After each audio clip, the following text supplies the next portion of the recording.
Bharatiya Janata party ने एक सामान्य कार्यकर्ता को टिकट दिया है।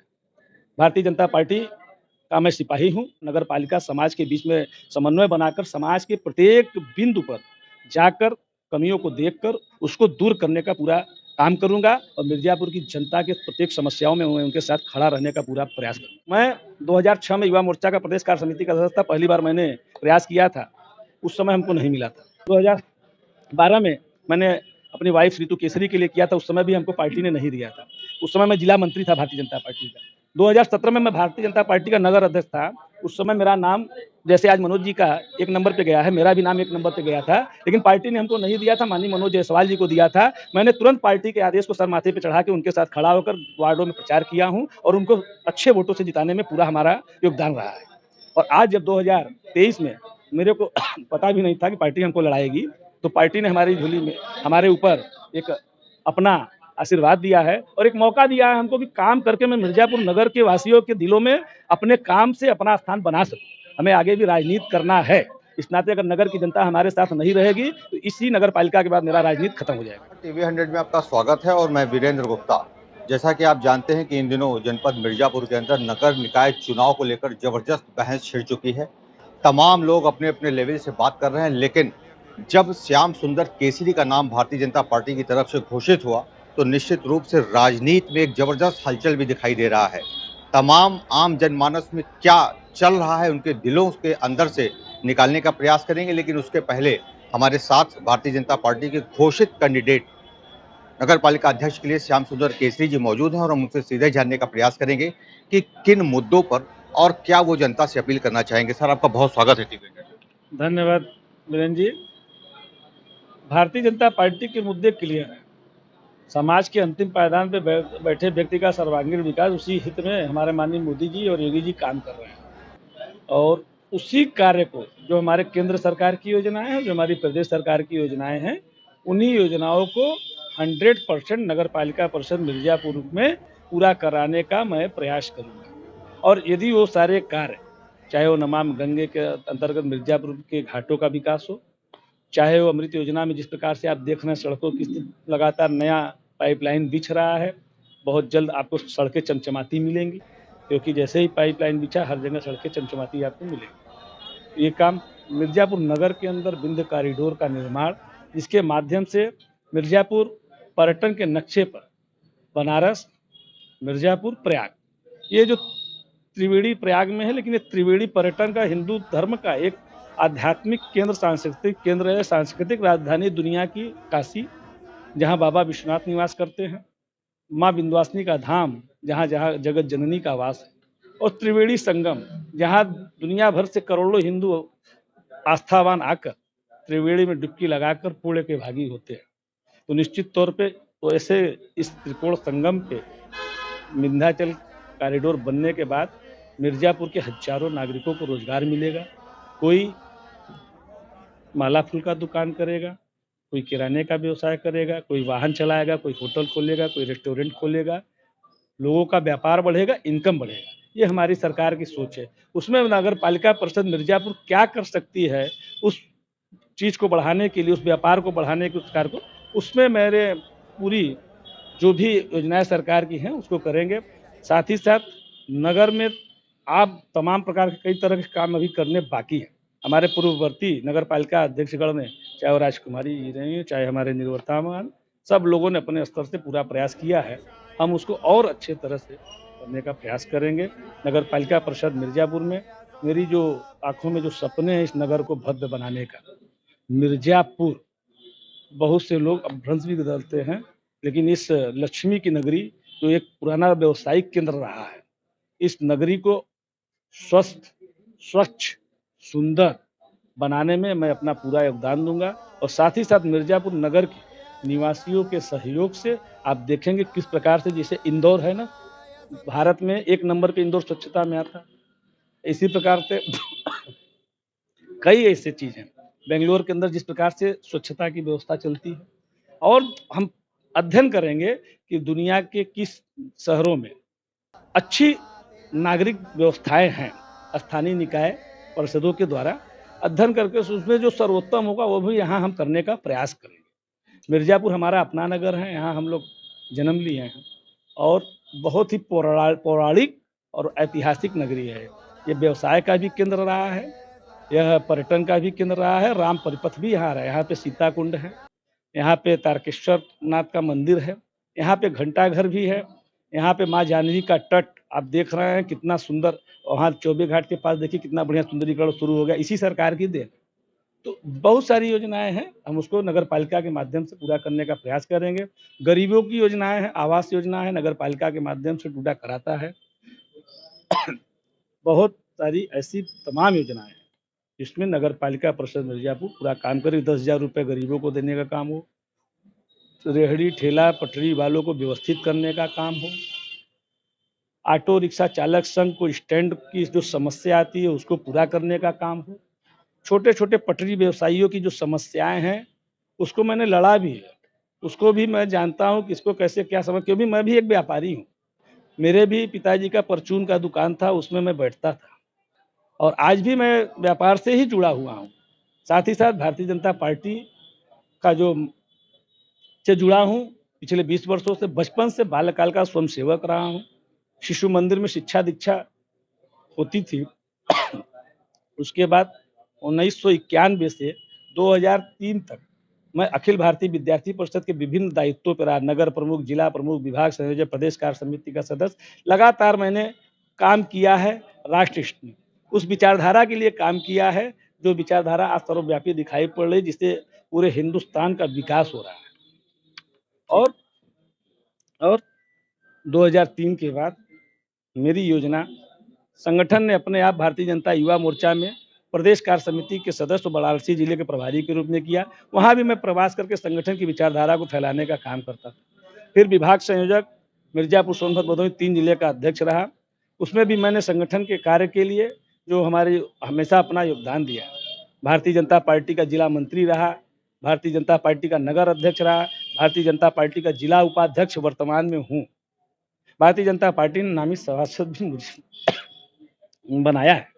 निश्चित तौर पे मैं भारतीय जनता पार्टी का एक सिपाही, सामान्य सिपाही हूँ, सामान्य कार्यकर्ता हूँ और मेरे आंखों में जो सपने इस नगर के विकास के लिए निश्चित मानिए पूरी ईमानदारी और निष्ठा के साथ सेवा करूंगा। और जो लोग मेरे बारे में जानते हैं वो अच्छी तरह जानते हैं कि मैं कितना निष्ठावान और ईमानदार व्यक्ति हूँ। मैं नगर अध्यक्ष के पद पे, भाजपा के नगर अध्यक्ष पद पर रहते हुए बहुत सारे लोगों का, सरकार बीजेपी की थी, अपना पैसा लगा के, अपना पेट्रोल फूंक के लोगों का काम कराने के लिए दौड़ता था। हमेशा व्यापारियों के संघर्ष के लिए मैंने संघर्ष किया है। मैं यहाँ के प्रतिष्ठित बरिया घाट रामलीला कमेटी का 2 बार अध्यक्ष रहा हूँ। लोग एक बार होते वहाँ भी लोग कहते हैं कि मैं 5 लाख का मेला हर वर्ष कराता हूँ। अब मैंने 2 वर्ष कोरोना काल में 2 लाख लोगों का कराया, उसके इस बार 10 लाख लोगों का ऐतिहासिक मेला हुआ है। आप लोग रिकॉर्ड उठा के देख ली, उसकी वीडियोग्राफी। श्री राम सेवा समिति का मैं अध्यक्ष हूँ। उत्तर प्रदेश उद्योग व्यापार मंडल उत्तर प्रदेश का पहला सबसे बड़ा व्यवसायिक संगठन है, जिसको माननीय श्याम बिहारी मिश्रा जी ने चालू किया था। आज उत्तर प्रदेश उद्योग व्यापार मंडल का मैं जिले का अध्यक्ष हूँ। अभी हाल ही में व्यापारियों की समस्याओं को लेकर जीएसटी कमिश्नर के पास गए थे, जो उन पेनाल्टी के लिए कई लोगों को नोटिस वगैरह आया था। व्यापारियों की लड़ाई हमने, हमारे राजेंद्र अग्रवाल जी, आप पूछ लीजिए जाके। ठीक है श्याम सुंदर जी, आपका जो रिकॉर्ड रहा है, जो पृष्ठभूमि रही है, वो निस्संदेह अत्यंत सराहनीय रहा होगा भारतीय जनता पार्टी के दृष्टिकोण से। शायद इसीलिए आप विजेता हुए हैं टिकट पाने में। भारतीय जनता पार्टी के लोगों ने आपको चयन किया है, शीर्ष समिति ने आपका चयन किया है। अब आपको क्या लगता है कि आपको असली चैलेंज किससे मिल रहा है इस नगर पालिका क्षेत्र में? मुझे तो लगता है कि मुझे किसी से कोई चैलेंज नहीं मिल रहा है। जो लोग लड़ रहे हैं सब हमसे डरे हुए हैं। जिस दिन टिकट घोषित हुआ उसी दिन समाज में एक हलचल हुआ। कई सारे लोगों का फोन आने लगा, क्योंकि मैं कार्यकर्ता हूं, इस नगर का व्यवसायी परिवार से हूं हम और लोगों की समस्याओं के लिए हमेशा सड़कों पे मैंने लड़ाई लड़ी है। ठीक है, चूंकि तमाम आपके जो फैंस हैं वो जानते हैं और आपको चाहते भी हैं, तमाम ऐसे लोगों का कहना है, एक बड़ा पक्ष का ये कहना है कि जो आपकी छवि है वो बिल्कुल साफ है, पवित्र है, ईमानदार छवि के रूप में आप जाने जाते हैं और बेदाग छवि है आपकी। आपको लगता है कि नगर पालिका का जो चुनाव होना है, जो यहाँ की जनता अध्यक्ष का चयन करेगी, तो जो प्रदेश के मुद्दे पर करेगी, राष्ट्रीय मुद्दे पर करेगी, या स्थानीय मुद्दा ही यहाँ हावी रहेगा? यहाँ पर किसी भी मुद्दे पे आप जाएंगे तो भारतीय जनता पार्टी के हमारे जनप्रतिनिधियों ने काम में कोई कमी नहीं किया है। चाहे उत्तर प्रदेश सरकार की योजनाएं हो, चाहे केंद्र की योजनाएं हो, चाहे लोकल योजनाओं में भी अन्य लोगों से अच्छा काम हमारे लोगों ने किया है। 38 वार्ड है, लोग कहते हैं कि भारतीय जनता पार्टी का जो नेटवर्क है, वार्ड स्तर से जो उनका संगठन है, वो लोहा है। क्या आपको लगता है कि आपको परिश्रम कम करना पड़ेगा और आपके 38 वार्ड में लोग आपके लिए काम कर रहे हैं? नहीं, मेरा ऐसा मानना नहीं है, क्योंकि हमने जो काम किया है हमारे नगर अध्यक्ष काल में भी मैंने देखा है और अभी भी मैं देख रहा हूँ। जिले का उपाध्यक्ष हूँ, पिछले 8 वर्ष से भारतीय जनता पार्टी सरकार में है, 2014 से अगर देखा जाए तो। और हमेशा भारतीय जनता पार्टी एक जीत प्राप्त करती है, तो बिना समय गवाए, बिना उसका आनंद लिए कार्यकर्ता अगली जीत के लिए लग जाते हैं। उसी प्रकार निकाय चुनाव के लिए भी कार्यकर्ता शुरू से ही भारतीय जनता पार्टी का लगा हुआ है। जब अन्य पार्टियां सो रही थी तो भारतीय जनता पार्टी का हमारा बूथ अध्यक्ष और बूथों की मतदाता सूचियों की पुनर्समीक्षा कर रहा था, घर घर जाके सदस्य बना रहा था। जी। तो कुल मिला के आपको लाखों हमारे दर्शक सुन रहे हैं, नगर पालिका क्षेत्र के तमाम मतदाता सुन रहे हैं और देख भी रहे हैं। क्या अपील करेंगे उनसे? मैं यही अपील करना चाहता हूं, भारतीय जनता पार्टी ने एक सामान्य कार्यकर्ता को टिकट दिया है। भारतीय जनता पार्टी का मैं सिपाही हूं और मैं भी पढ़ा लिखा, एमकॉम तक शिक्षा है हमारी। हमारा पारिवारिक पृष्ठभूमि भी, हमारे बच्चे, हमारे वाइफ सभी हाईली एजुकेटेड है। मेरा बेटा भी इंजीनियर अभी इसी साल हुआ है, बेटी भी पीएचडी और जेआरएफ निकाली है। माँ विंध्यवासिनी का आशीर्वाद है। सब एक अलग संतुलन और पूरे परिवार और समाज के बीच समन्वय बना के मैं राजनीति करता रहा हूँ। मैं अपने व्यापार के साथ राजनीति करता रहा हूँ। उसी प्रकार मैं नगर पालिका समाज के बीच में समन्वय बनाकर समाज के प्रत्येक बिंदु पर जाकर कमियों को देखकर उसको दूर करने का पूरा काम करूंगा और मिर्जापुर की जनता के प्रत्येक समस्याओं में मैं उनके साथ खड़ा रहने का पूरा प्रयास करूंगा। जी। श्याम सुंदर जी, तमाम लोग ये कह रहे हैं कि जो चाहे हर घर नल जल योजना हो, चाहे मुख्यमंत्री आवास योजना हो, प्रधानमंत्री आवास योजना हो, निःशुल्क आयुष्मान कार्ड के माध्यम से लोग स्वास्थ्य लाभ भी ले रहे हैं। ये सब के अलावा भी आज तक जनपद मिर्जापुर का नगर पालिका क्षेत्र पार्कों से वंचित है। बेहतरीन पार्क का अभाव है, स्टैंड नहीं है। क्या ऐसे मुद्दे भी आपको चुभते हैं कभी? एकदम, आपने एकदम सही कहा है। अभी हमने आपने स्टैंड की मैं बात किया हूँ। ऑटो रिक्शा चालक संघ के हमारे मित्र अध्यक्ष हैं, उनके लिए मैं प्रयास भी किया था बोर्ड में और आगे मैं अगर मैं आता हूँ, मैं उनके लिए सोच के रखा हूँ, जो भी बेहतर होगा उनको देने का प्रयास करूँगा। और आपने एक विषय और क्या कहा है कि बच्चों के खेलने के लिए बेहतर पार्क। पार्क के लिए हम जाते हैं बड़े शहरों में, कई जगह देखते हैं जिस प्रकार के पार्कों की व्यवस्था होनी चाहिए, हमारे शहर में नहीं है। मैं लाल डिग्गी पार्क डेली जाता हूँ। लाल डिग्गी पार्क जाते समय रास्ते में कूड़ा घर पड़ता है। पार्क में मैं जब बैठ के अनुलोम विलोम प्राणायाम करता हूँ तो कहीं ना कहीं उसका गंध हमको भी पड़ता है। तो मैं उस चीज़ को जानता हूँ कि जहाँ पार्क है वहाँ कूड़ा नहीं होना चाहिए। पार्क नगर पालिका क्षेत्र के प्रत्येक कोने में होना चाहिए। बड़े पार्क की यहाँ आवश्यकता है। अभी नक्षत्र पार्क एक वहाँ विशंदरपुर साइड में हमारे राजेश अग्रवाल यहाँ प्रभारी मंत्री थे, उन्होंने उद्घाटन किया था। लेकिन हमको लगता है कि कई चीजें हैं बंद पड़ा है, कभी खुला ही नहीं हुआ। हाँ, तो इसके लिए मैं पूरा प्रयास करूंगा। मैं इसी नाते उसकी चर्चा किया हूँ। जिस कारण से है, मैं उस कारण को पूरा तन मन धन लगा के उसको दूर करा के उसको चालू कराऊंगा। साथ ही साथ अन्य कई जगह जो नगर पालिका के पार्क बनने लायक हैं, वहां पे मैं पार्क और सुंदरीकरण कराऊंगा। ठीक है, एक अंतिम सवाल, क्या बीजेपी में जो विद्रोह की स्थिति उत्पन्न हुई है, उसका कितना असर आपके ऊपर या आपकी पार्टी के ऊपर या प्रदेश स्तर पर क्या होगा कुछ? बीजेपी में जो विद्रोह की स्थिति थी 95% खत्म हो चुका है। कहीं कोई विद्रोह अब नहीं रह गया है।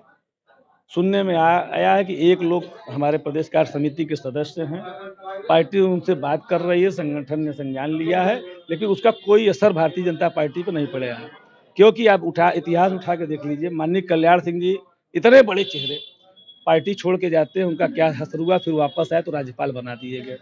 उमा भारती जी हमारे शंकर सिंह बघेला, ऐसे कई उदाहरण हैं। तो पार्टी से बड़ा व्यक्ति नहीं हो सकता। इस नाते मैं आपको बता दूं, मैं 2006 में युवा मोर्चा का प्रदेश कार्य समिति का सदस्य था। पहली बार मैंने प्रयास किया था, उस समय हमको नहीं मिला था। 2012 में मैंने अपनी वाइफ रितु केसरी के लिए किया था, उस समय भी हमको पार्टी ने नहीं दिया था। उस समय मैं जिला मंत्री था भारतीय जनता पार्टी का। 2017 में मैं भारतीय जनता पार्टी का नगर अध्यक्ष था। उस समय मेरा नाम, जैसे आज मनोज जी का 1 नंबर पे गया है, मेरा भी नाम 1 नंबर पे गया था, लेकिन पार्टी ने हमको नहीं दिया था, माननीय मनोज जायसवाल जी को दिया था। मैंने तुरंत पार्टी के आदेश को सर माथे पे चढ़ा के उनके साथ खड़ा होकर वार्डों में प्रचार किया हूँ और उनको अच्छे वोटों से जिताने में पूरा हमारा योगदान रहा है। और आज जब 2023 में मेरे को पता भी नहीं था कि पार्टी हमको लड़ाएगी, तो पार्टी ने हमारी झोली में हमारे ऊपर एक अपना आशीर्वाद दिया है और एक मौका दिया है हमको कि काम करके मैं मिर्जापुर नगर के वासियों के दिलों में अपने काम से अपना स्थान बना सकूं। हमें आगे भी राजनीति करना है। इस नाते अगर नगर की जनता हमारे साथ नहीं रहेगी तो इसी नगर पालिका के बाद मेरा राजनीति खत्म हो जाएगा। बहुत बहुत धन्यवाद, आपने हमसे बात किया और ढेरों शुभकामनाएं, बधाई आपको कि आप अपने मिशन में कामयाब हों। तो श्याम सुंदर केसरी जी थे, जिनका साफ तौर पे ये कहना है कि केंद्र की सरकार और प्रदेश की सरकार की तमाम नीतियां, चाहे वो अपराधियों के खिलाफ जीरो टॉलरेंस की नीति हो, चाहे कश्मीर का 370 का जो धारा है, चाहे राम मंदिर को कहने की बात को यथार्थ करते हुए चाहे वो मुद्दा हो, चाहे तमाम ऐसे जन उपयोगी आम जनमानस से जुड़ी तमाम ऐसी योजनाएं हैं जिसका जनता सीधा लाभ ले रही है। इन तमाम बिंदुओं को मद्देनजर रखते हुए मिर्जापुर की जनता इस बार नगर पालिका में अपना मतदान करेगी। देखना बड़ा दिलचस्प है कि इस बार जनपद मिर्जापुर में किससे किसकी टक्कर है। समाजवादी पार्टी के बीजेपी से टक्कर है या बीजेपी या सपा अंतर कलह का लाभ कोई और ले सकता है। मिर्जापुर से टीवी 100 के लिए वीरेंद्र गुप्ता की रिपोर्ट। श्याम सुंदर केसरी जिंदाबाद।